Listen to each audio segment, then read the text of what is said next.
The drama surrounding Caitlin Clark's injury isn't just about one player being sidelined. It's about the collapse of an entire league's momentum, a league that begged for her to carry them into the spotlight but refused to protect her when it mattered most. The announcement that Clark is out for the remainder of the 2025 season hit fans like a thunderclap, though in truth, many of them saw it coming months ago. Her quad strain in May, the groin problems in June and July, the bone bruise in August. Her body wasn't just breaking down, it was being broken down. And as the league now grapples with the backlash, boycotts, and a growing storm of distrust, one question refuses to go away. How did the WNBA let its brightest star collapse after just 13 games? From the start, this was never just about basketball. Caitlin Clark was supposed to be the face of a new era, the golden goose who filled arenas, who moved TV ratings, who put the WNBA in conversations it hadn't been in for decades. And yet, when it came to the basic responsibility of keeping her safe, the league and its officials turned their heads. Night after night, fans saw Clark getting shoved off screens, grabbed by the jersey, hammered before she could even touch the ball. And night after night, referees swallowed their whistles. That silence became a pattern so obvious it couldn't be ignored. The Washington Post eventually put into words what fans had already screamed from the stands. Clark wasn't just playing against defenders, she was playing against an entire league taking liberties with her body. This wasn't one team being overly physical. This was systemic. A collective targeting of the player who single-handedly brought millions of eyes to the sport. And instead of stepping in to protect her, the officials let it become open season. Go back to her rookie year. Clark drew 20% of all flagrant fouls in the league. 20%.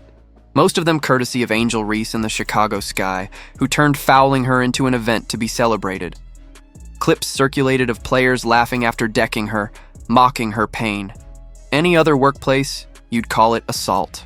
In the WNBA, it was shrugged off as competition.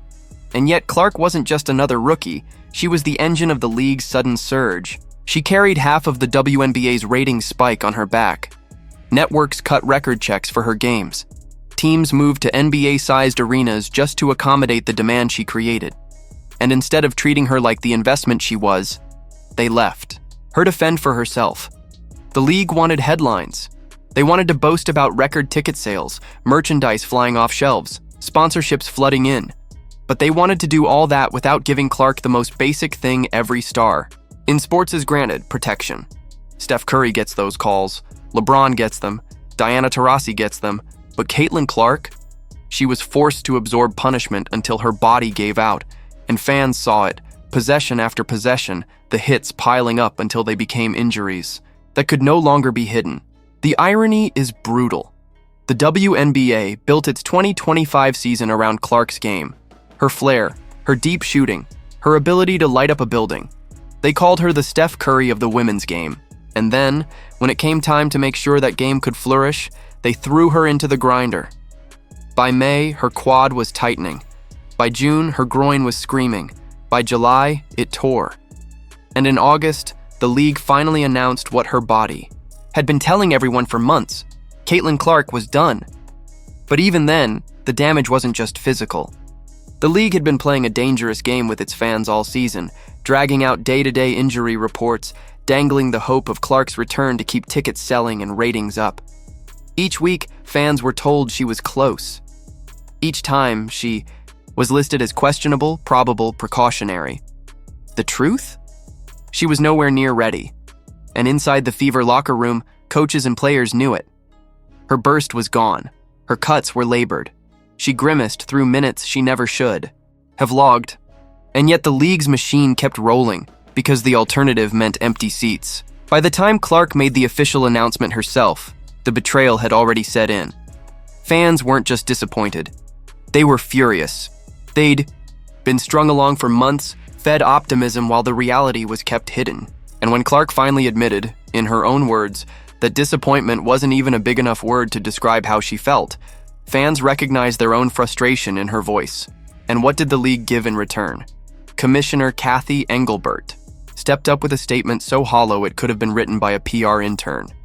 Vague optimism, talk of league growth, a nod to the future, but not a single word of accountability.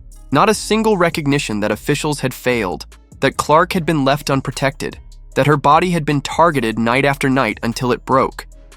For fans who had invested not just money, but belief into the league, it was an insult. The fallout was instant. Ticket prices that had soared to over $200 for All-Star Weekend collapsed to barely $60 overnight. Resale markets were flooded with people dumping tickets they had circled for months. And this wasn't just any All-Star Weekend, it was in Indiana, Clark City, the stage the league had hyped as her coronation. Without her, the event felt hollow, and fans made sure the league felt it in their wallets. It didn't stop there. Sponsors who had banked on Clark's presence now found themselves tied to matchups nobody was watching. Television networks who had gambled primetime slots on her games watched ratings plummet. Arena attendance dropped the moment Clark was ruled out. The financial freefall wasn't gradual, it was instant. A collapse that exposed just how much of the WNBA's growth was tied not to the league itself, but to one player. The anger only grew as fans connected the dots. This wasn't a freak accident, this wasn't bad luck, this was mismanagement. A refusal to rest her when the signs were clear, a refusal to blow the whistle when the fouls were obvious, a refusal to admit what? Everyone already knew, that the league's survival strategy was to ride Clark's back until it broke. And now, with her sidelined, they weren't just facing a lost season. They were facing boycotts, distrust, and the kind of backlash that doesn't fade quickly. Because once fans feel betrayed, once they believe their loyalty was exploited, it doesn't just return with one player's recovery, it lingers. And that's where the WNBA finds itself now. A commissioner whose words ring hollow, a fan base that feels manipulated, and a league that has proven, perhaps fatally, that it doesn't know how to protect the very star it needs most. So where does this leave Caitlin Clark? She'll rehab. She'll fight to come back stronger in 2026, but the damage to trust, to momentum, to the league's credibility, that doesn't heal as easily as a muscle. The fever will keep grinding. Kelsey Mitchell, Aaliyah Boston, Lexi Hull, they'll fight through the season. But the reality is clear. Without Clark, the league loses more than points or highlights. It loses its heartbeat.